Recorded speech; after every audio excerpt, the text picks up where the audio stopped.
banho quente e Deus cuida da gente. Brincadeira, né, que eu já falei sobre essa frase, né, de uma youtuber e uma outra jornalista. Eu sou Emildo Coutinho e este é o canal Emildo Coutinho Escritor. Aqui eu falo de meus livros, livros adaptados e assuntos diversos relacionados aos meus livros. E um deles tem a ver com o vídeo que eu postei ontem, que fui atacado por alguns de várias formas, elogiado por muitos, e nesses ataques de várias vertentes assim. E hoje eu quero fazer algo mais didático, mostrando o porquê que eu primo pela regulamentação das profissões. Como eu falei, eu sou jornalista, sofri perdas em relação à regulamentação da minha profissão. E muitas vezes, sim, nós temos que discutir no campo das ideias ali, o confronto das ideias. Mas nesta hora que estamos falando isso, se uma pessoa não é habilitada para desempenhar tal função, vai vir à baila, vai vir à tona. Ainda mais quando é um currículo Lattes, que é uma coisa pública, basta acessar ali e pensar, né? E eu vou dar um exemplo aqui da complexidade da coisa e o teor desses prints a mim enviado. Vamos pegar aqui este, que foi um deles e postado recentemente, e eu vou também mostrar como está no livro desse autor. Então nós temos aqui essa postagem do grande conflito sobre o sangue e a reconciliação, entre aspas. Aí eu penso, será que é um título isso? Eu vou ter que falar sobre texto também, gente. Não venha dizer, você não tem argumentos, está pegando o texto. Tudo aqui está envolvido. Eu sou escritor, sou jornalista, eu escrevo. Eu sou professor de português e inglês, né? Enfim, isso aqui entra no assunto aqui. Do grande conflito sobre o sangue, a reconciliação. Eu pensei que poderia ter uma crase, mas eu vi que não. Ficou truncado aqui, mas né, daí eu consegui entender. Do grande conflito sobre o sangue, a reconciliação. Tá truncado, mas vocês entenderam? Se não, comentam aqui. Giuseppe Petrelli, ex-pastor, Batista maiúsculo, ancião maiúsculo, não precisaria, mas tudo bem. Teólogo, jornalista, advogado, juiz de paz e missionário da Assembleia Cristã nos Estados Unidos, Itália, Argentina e Brasil, da controvérsia sobre o sangue. Gente, é controvérsia, tem um acento ainda, controvérsia, não é controversa, né? Da controvérsia sobre o sangue, a reconciliação, que, uma vírgula aqui está meio fora, que envolveu Giuseppe Petrelli e Franciscon, outra vírgula, conheça toda a história, à luz, aqui teria a crase, à luz das circulares e das cartas do conflito até grande convenção de reconciliação desses dois grandes servos de Deus e as igrejas. Bem truncado, né, gente? A gente tem que fazer uma força aqui cerebral para entender. Beleza. Somente eu até hoje trouxe à luz, seria com crase, completa de todos os acontecimentos do início dos fatos ao final. Petrelli morreu em plena comunhão com as igrejas italianas e com a congregação cristã no Brasil. Interessante que uma das comuns atendida por Petrelli hoje em dia pertence à congregação cristã nos Estados Unidos ligada ao Brás. Quer saber mais? Contato tal na foto de Giuseppe Petrelli, Massimiliano Tosetto e Luiz Franciscon. Bom, deu para entender, né? Apesar do texto. Gente, pode pensar, é uma postagem, mas assim, textos truncados para quem escreve é complicado, tem que dar uma revisão. E quando você escreve bastante, conhece a língua, não que não cometa gafes, até erro de digitação com a rapidez, mas você já tem um texto pronto, assim, você já tem a prática da escrita, e para escrever bem você tem que ler muito. Então, assim, tanto historiador quanto escritor tem que ser preparado. É isso que eu disse, gente. Tem que ser preparado, sabe? Enfim, vamos lá. Agora, você viu, Petrelli se reconciliou e tal, é isso que ele disse ali na postagem. Vamos a página do livro dele que também me enviaram. 1944, Franciscon relata ao irmão argentino Ricardo Rebufo a reconciliação com mais de 50 anciães da Nova Luz em 1943. Nova Luz é como Franciscon chamava aquele movimento, o povo ali que Petrelli criou, né? A partir de suas ideias. A respeito, mais precisamente, ele vai dizer que do sangue ali, que foi tema da Assembleia de Jerusalém já nos tempos ali apostólicos, né, no Ato dos Apóstolos. Vamos ler aqui o texto, então, da mesma pessoa que postou aquilo. Em 5 de maio de 1944, Franciscon envia uma carta ao irmão argentino Ricardo Rebufo, em que comenta o resultado da conferência realizada em novembro de 1943. Houve a reconciliação e retorno de mais de 50 anciães que antes confessavam a Nova Luz para o lado de Franciscon. Também o texto aqui é engraçado. Confessavam a Nova Luz. E eles confessavam a Nova... houve o retorno para o lado de Franciscon. Um texto muito assim bizarro, né? Mas beleza. Estava, portanto, aparentemente resolvida a questão da cisão de 1926. Aparentemente. Aparentemente é um advérbio, né? Não tem certeza. Parece. Beleza. Ocorrida devido à resistência de Pietro Menconi, Giuseppe Petrelli e outras em considerar a Assembleia de Jerusalém, Atos 15, válida para os dias atuais. Segundo parágrafo. Não ficou totalmente claro, no entanto, se entre esses anciães estava Petrelli e os demais irmãos da igreja de Menconi. Opa!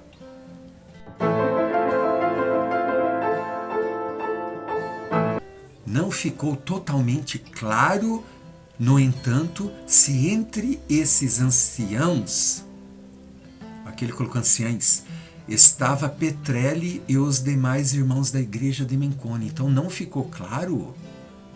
Vamos voltar lá no que ele postou? Vamos voltar lá. Junto com vocês me ajudem a analisar a questão aqui.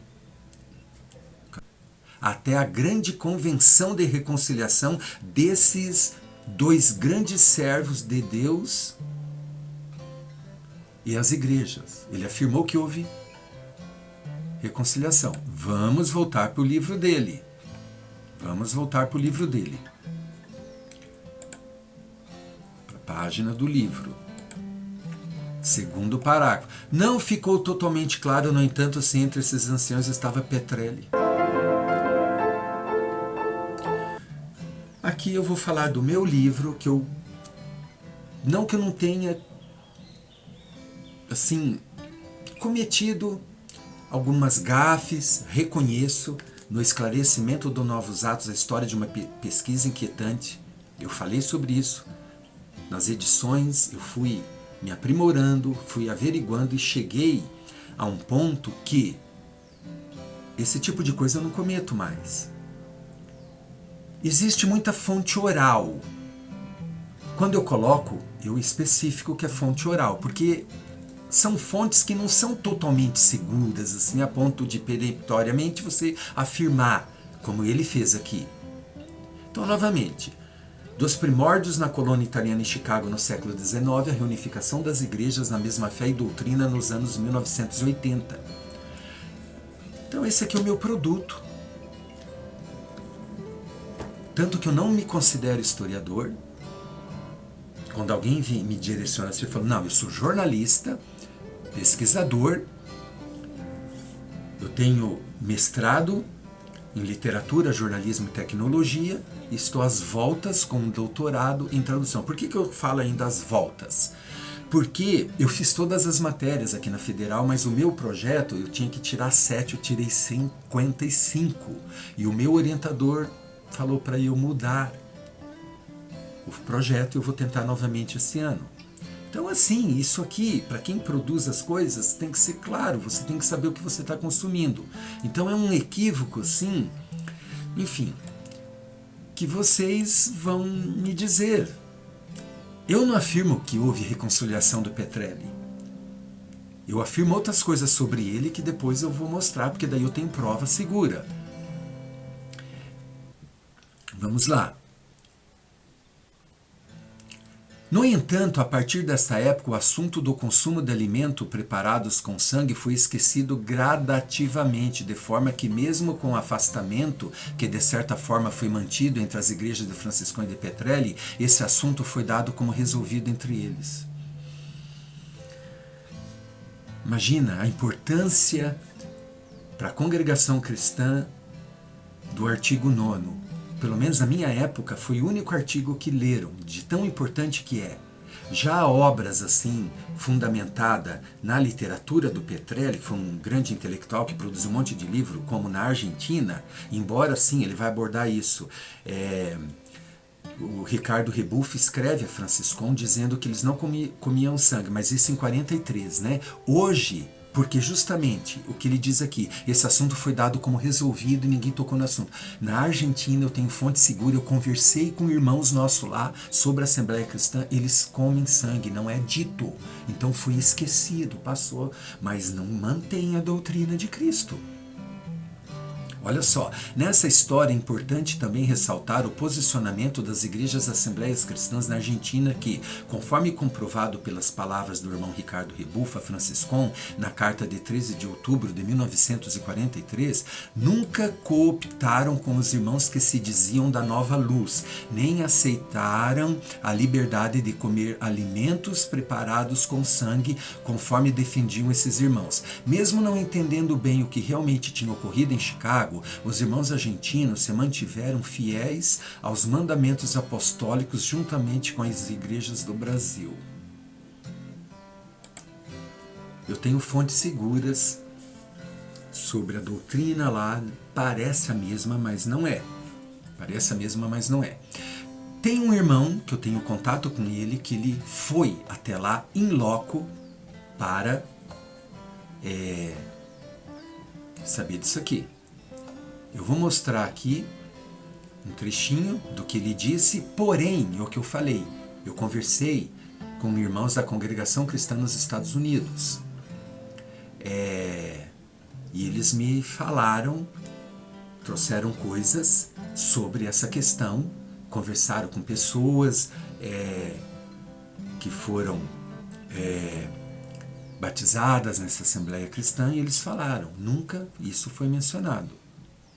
Só que, eu digo no livro, segundo esses irmãos me contaram, né? Eu não tenho documentos assim que demonstre oficialmente. Assim, então, eu cito como está escrito se eu tiver acesso a essas informações. Como, por exemplo, aqui, eu vou mostrar que eu apurei que Giuseppe Petrelli era maçom. Isso foi registrado em livro e tem lá o registro dele na maçonaria. Tem gente que diz que o sobrinho, o parente dele, disse que quando ele se converteu, ele se desligou da maçonaria. Não sei, é uma fonte oral. Vocês estão entendendo a questão? O meu livro é cheio de segundo isso, é assim, segundo aquela fonte, é isso. Até no Chile, que é uma obra linda que eu falo aqui na História da Congregação Cristã e também no Esclarecimento dos Novos Atos, a história de uma pesquisa inquietante, eu não deixei de dizer uma outra fonte que diz algo não contrário, mas diferente, digamos, de uma fonte oral, testemunha, era criança na época, então é uma fonte segura. Tem documentos ali dessa igreja lá, mas tem essa outra fonte, então eu deixei as duas para ficar em aberto até um dia que eu possa fechar essa lacuna de fato, senão vai ficar assim. Então é isso que eu faço. É isso que eu faço. Eu vou colocar aqui o áudio do irmão para vocês. E, irmão, eles têm como se fosse uma... Eles têm como se fosse uma obra igual, né? Ou semelhante, vamos falar assim. mas não é exatamente igual, tá? Não é exatamente igual. Assim, se você observar, assim, a liturgia é um pouco diferente, as irmãs usam o véu, mas não é uma organização igual à congregação. Tem algumas diferenças, sabe, irmão? Algumas diferenças observando. E também, doutrinariamente, eles comem o sangue, né? Eu vou falar para o irmão. Porque o tal do Petrelli, a divergência do Franciscão ter saído da igreja foi por causa do negócio do sangue, né? Então, o irmão sabe isso muito mais do que eu. Essa pessoa foi lá em loco e constatou isso. Inclusive, serviram ele com alimentos derivados do sangue. Então, eu vou mostrar aqui o livro onde eu encontrei o registro de que Petrelli era maçom. Nessa obra aqui, Evangelite e Liberi nell'Italia Liberale, Marco Novarino. Esse aqui traz esse registro da filiação aqui, ó, do Giuseppe Petrelli na maçonaria. A tradução é Evangélicos e Maçons na Itália Liberal. Então aqui tem um registro, uma fonte segura. Agora, um intelectual como Petrelli, ele causou assim muito mal, ele já veio com intenção assim de... Quando a pessoa é muito intelectualizada e não tem esse entendimento da doutrina, ele vem querendo mudar. Ou ele não fica, e Petrelli não ficou, ele vai para outra igreja, e essa é a história até hoje, né? Quando o Braz me mandou 2 textos, documentos, 3 na verdade, né, para traduzir, e eu me debrucei nesses originais, gente, eu confesso que Deus me visitou, eu chorei e vi o quanto é uma luta desde aquela época. O primeiro deles eu a traduzi de acordo com os termos, as normas mesmo, acadêmica, né? Como voluntário, né? A Congregação Cristã ficou assim no documento para registrar academicamente, de acordo com as normas, a tradução, justamente para evitar esse tipo de coisa que eu tenho mostrado aqui, traduções equivocadas, né? O primeiro deles, eu vou falar a tradução, é Não comais sangue algum. Foi escrito em 1926 para combater as ideias do Giuseppe Petrelli. Este documento teve a assinatura de vários anciãos, né? Entre eles o próprio Luiz Franciscon. Né? Vou mostrar aqui, ó, John Marin e outros, né? E o próprio Luiz Franciscon. Depois teve um de 31, que foi supostamente feito pelo Massimiliano Toseto. Eu acredito que sim, só que ele não assinou. Ele só colocou assim que quem quisesse cópias deveria procurá-lo. Novamente, né, o título é parecido, mas é Resposta a Giuseppe Petrelli, a G. Petrelli, um subtítulo, né? Não comais sangue algum. Esse tem 24 páginas. Eu vou deixar o link aqui, um comentário fixo para vocês acessarem e fazer download. É esplêndido, gente. Traz toda o que ocorria na época, referências bíblicas e fora, até citando religiosos como as Testemunhas de Jeová. É muito bom. Para mim, assim, parecia um artigo, não científico, mas assim, um artigo jornalístico, assim, um ensaio de tão lindo que é a escrita, o texto e na fundamentação também apostólica. Então, eu lanço aqui, né, para vocês analisarem e ver e saber que é sobre isso que eu falei no vídeo anterior. A gente tem que se cuidar. Então, como que no livro tá que não foi confirmado, aquilo ali é verdade, agora dá certeza numa postagem com aquele texto truncado. Então pensem nisso, pessoal. Querem saber da história? Esse é o livro, História da Congregação Cristã, dos primórdios na colônia italiana de Chicago no século XIX, a reunificação das igrejas na mesma fé e doutrina nos anos 1980. Então eu primo por muita veracidade, cruzamento de dados, está na 4ª edição e eu confesso que eu aprimorei. Houve muitos equívocos, assim, eu fui tirando, assim, mas sempre com uma boa intenção. E hoje eu diria que tem ainda lacunas, mas eu estou fechando-as aos poucos. É isso. Nos vemos na próxima e até mais.